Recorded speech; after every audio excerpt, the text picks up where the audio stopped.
Now, you talk about Kenya. What about the Kenyan election? You know, Kenya, I think, has a reputation of being one of the four most states in East Africa that has done things in terms of democracy and et cetera, et cetera.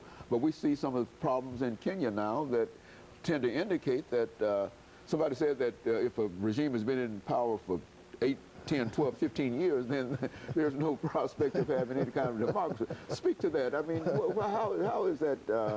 And I mean, it's so sad that it's humorous in a real sense. That's correct. That's correct. Well, I think in a way Kenya might be an exception to a lot of the countries in the Horn. Kenya has done well in terms of stability, political stability, and that has worked in its favor insofar as economy is concerned. You know, several international organizations, the UN and all that, have headquarters in Kenya. You know, Nairobi is one of the most bustling cities in Africa and the world, really. You know, so in a way, they've done well by having regular elections, unlike their neighbors and others. You know, since Kenya became a republic, you know, in '64, elections have been held on time constantly, even though, you know, people will say 90% of it have been rigged. Okay. You know, but there has been elections. There's a functioning parliament that has been, you know, that has been in operation since independence. There's never been a coup in Kenya, even though one was attempted in 1982 by Air Force officers, which was quickly crushed. Now you come to the last election, and people were surprised at the reaction, you know, of the electorate after the elections were announced. You know, people started burning down houses and demonstrating. There's no surprise to what happened because it's been in the making for decades. In 1964, when Kenya became in a republic, there were two parties. You know, the Kenya African Democratic Union, based in the coastal, you know, cities of the country, and also the Kenya African Nationalist Union, you know.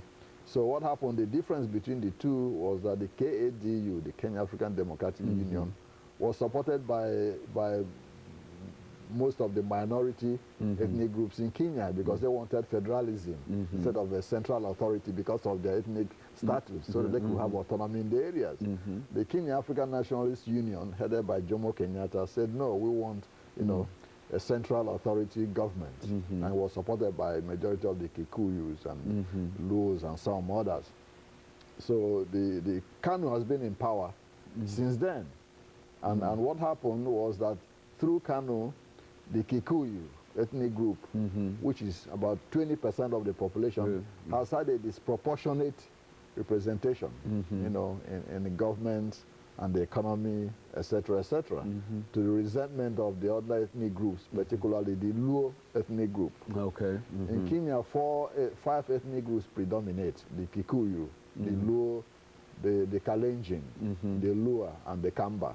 These 5 ethnic groups make up 70% of the population, with the Kikuyu about 20%, the Luo about 15%, and the Kalenjin about 10%.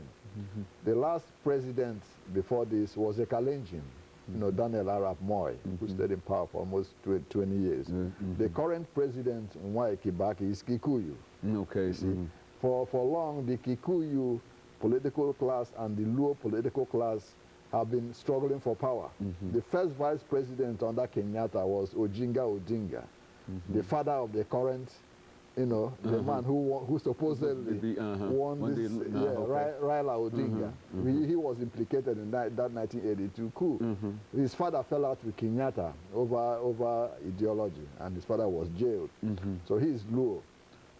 So there has been a struggle for power between the Luo political establishment and the Kikuyu. And Dr. Madu, as we forced to call this to an end, but it all boils down to the fact that the people in Africa and on the Horn of Africa are suffering primarily through the inability of the leaders to make some decisions in reference to how they wish to run their governments and et cetera. And so I want to thank you for bringing that information by to us, Dr. Madu, and I think we all have a better understanding in terms of what is going on the Horn. And I think the United States, within the framework of the kind of information that you're giving here, can also make better choices in terms of who it wishes to support in these particular areas. Absolutely. And certainly I want to thank you for bringing us that information. And let me encourage our audience to tune in again next week for another informative edition of Comments.